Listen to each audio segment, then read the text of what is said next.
Yeah. Okay, so I just got a really good email, and a few things have been going pretty good lately. Um, Trying to think to backtrack, but it was oh,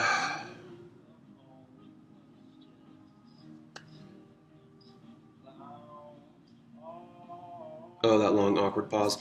So I reached out to an online retailer, an outfitter, not long ago, and they uh, they were looking for ambassadors and affiliates and content contributors, and I was like, yo, I got people, I'm doing this thing, like we can help out with that.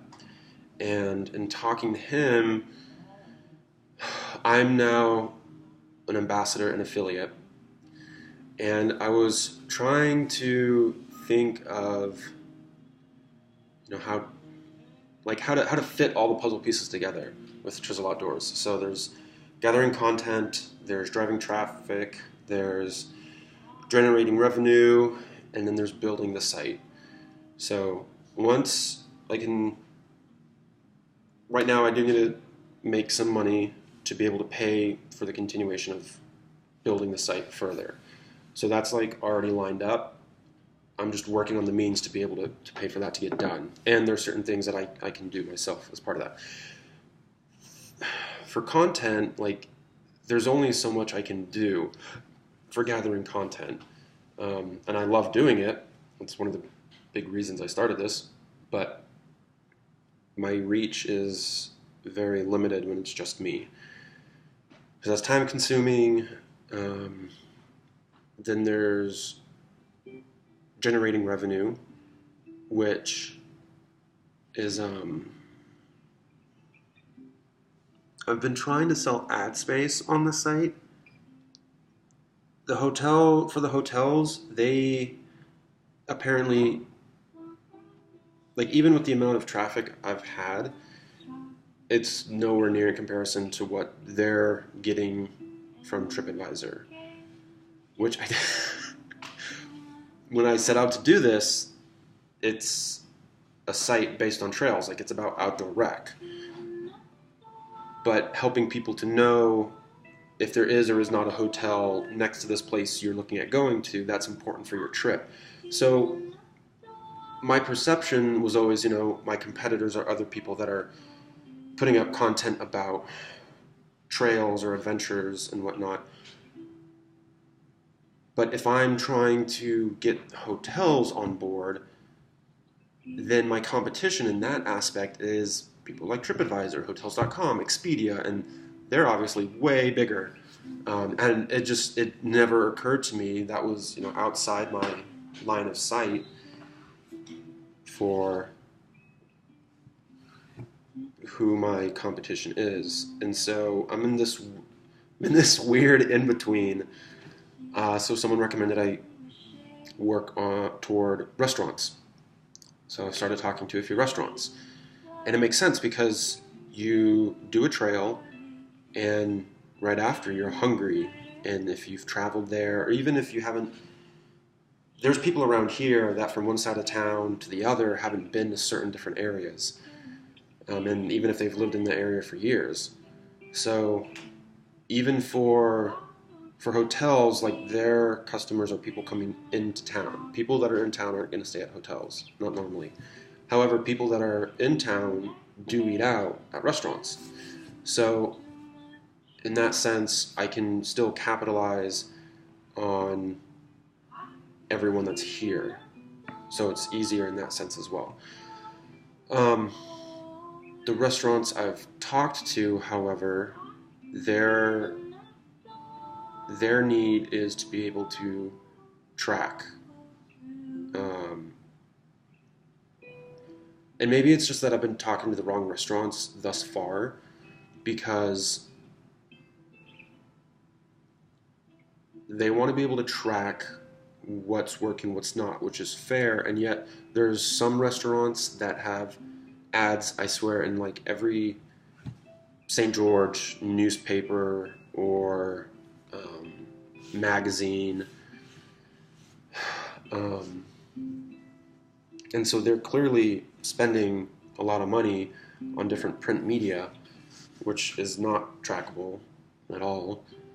And while I'm not able to offer tracking right now, that's one of the features that would get built in almost immediately into the site, so that I can sell that space on a per click basis each month, which would help with revenue. But I had a revelation on the way back from reading over at Barnes & Noble's on Sunday, which was unrelated to the restaurants and the hotels, but still addressing this diamond shape, this square of content, traffic, revenue, and site building. Those first three I can address all at the same time. And the way to do that is if I'm an affiliate and an ambassador for a retailer, I get discounted prices on gear from that retailer.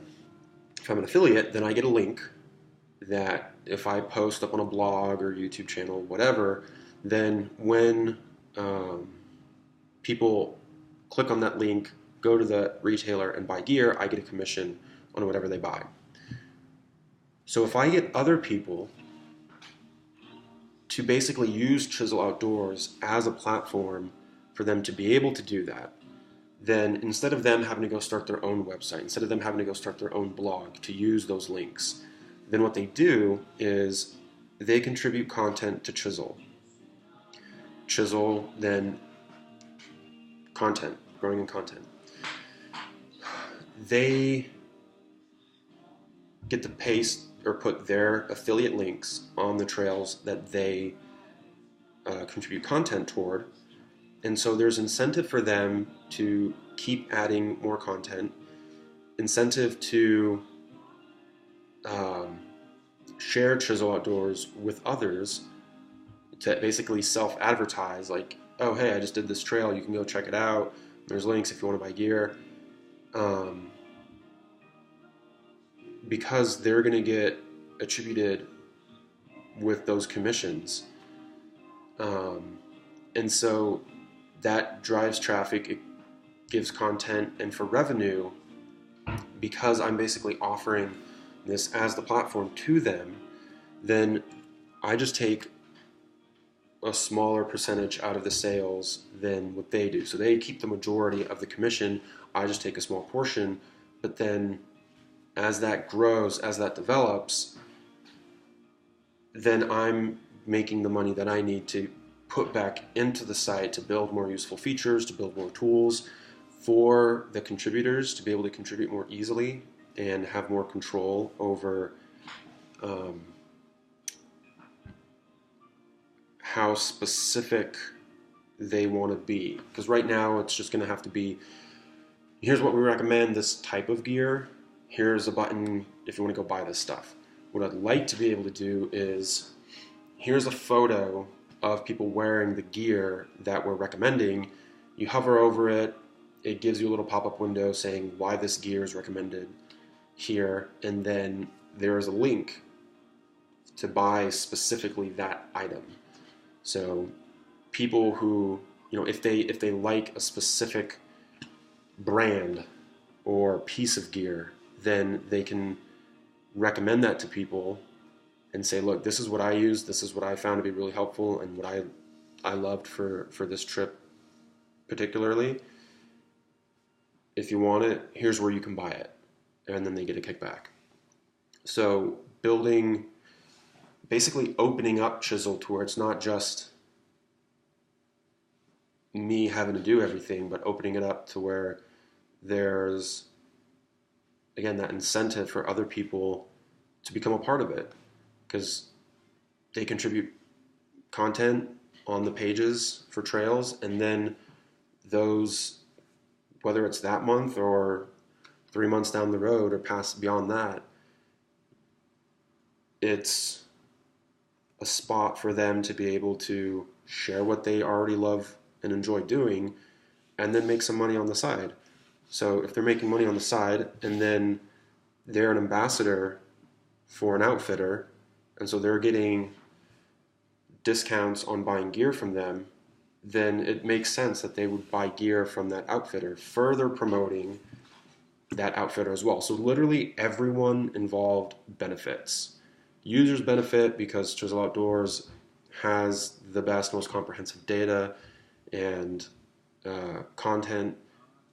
Contributors benefit in two ways: the affiliate links and discounted gear, being an ambassador. And then the brands and outfitters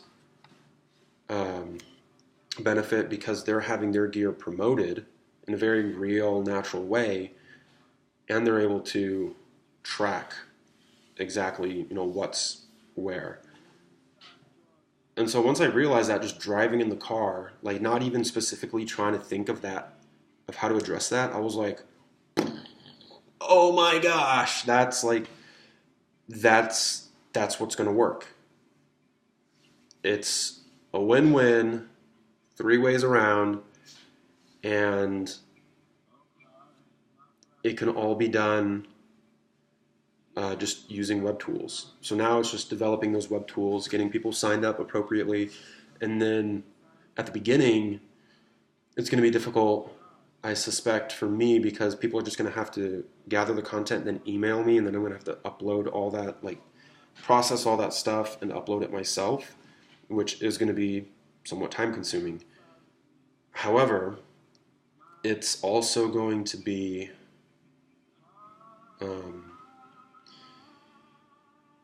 it's just going to be what it takes to get it started. In the future, building in tools, then people will be able to have some sort of online portal that they can log into Chisel Outdoors, and then just copy links, whatever, click and drag stuff around so that they can customize their own page, whatever, for whatever they contribute toward, and automate all those processes so that I'm not having to do it manually. But to start, I think that's going to be the sustainable way to go so that everyone benefits and there can be a real future for everyone involved going that way. So, but the reason I was dancing at the beginning of this and really excited was the outfitter I'm currently associated with, small company, which I'm small, so I think it's cool to be able to support another small company. The only problem is they don't have a lot of apparel. In fact, they don't really have any at all. They have some rock climbing gear and whatnot, but I need to be able to recommend clothes. And I just got an email that I was accepted to be an affiliate for backcountry.com, which is amazing because they have tons more gear, and I still want to be able to support the smaller people, and we'll have to work that out. However, it's important for my brand to be able to say, we're going to recommend all kinds of gear. So I'll just recommend buying from what they have at the smaller place, and then for everything else, I could just start putting in links for Backcountry. But if I could get backcountry.com on board with this, because I have the other companies on board, called them up yesterday, pitched them the idea of this is what I want to do, and I don't know, it went really well because it does make sense. I guess for every single pitch I've done over the last few months, I'm always having to prove my idea. This idea just kind of proves itself, so it felt refreshing to oh yeah, that does make sense. Yeah, cool. Let's go ahead and do that. Really? Yes. So yeah, having Backcountry, I'd like to. And there's another brand/retailer that I need to contact. They just sent me an email to their president, so I'd like to. They don't have an ambassador affiliate program yet, to my knowledge, or at least to the guy who emailed me back. But I'm going to continue to try to follow up with them, try to do the same thing, and again, allow contributors to have options of like, I like this gear, I don't like this gear. And so if they're affiliates for multiple different brands and retailers, then they have that option to genuinely recommend what they think is best. So yeah, like this is a first step with Backcountry. They're based up in Park City. I'm looking for a job, starting to apply for jobs up near Salt Lake. Park City is real close. And so if I can start integrating all the links, then go to them and say, look, this is what I'm doing. You want to be a part of it? You know, any of the affiliates that you have or any ambassadors that you have, like, this is what I want to do. This is why it makes sense. To have someone like Backcountry.com as a partner in this, and that's the great thing too, is like they don't risk anything. There's really no risk involved for anyone except me. But I believe this can work, and when it does, having, yeah, I think this will work. So, getting that email just now, super exciting for me. Pray to God, it's the first step onto a more structured and open and structured, whatever, partnership with Backcountry. And to have one retailer already on board, that's validation of the idea. To get someone bigger would be amazing, because from there it could really get big much quicker, I believe. So yeah, we'll see. But things should be looking up. Even if they continue to take a little while, even if they get another job, like I think finally found the direction that this is all going to work in. So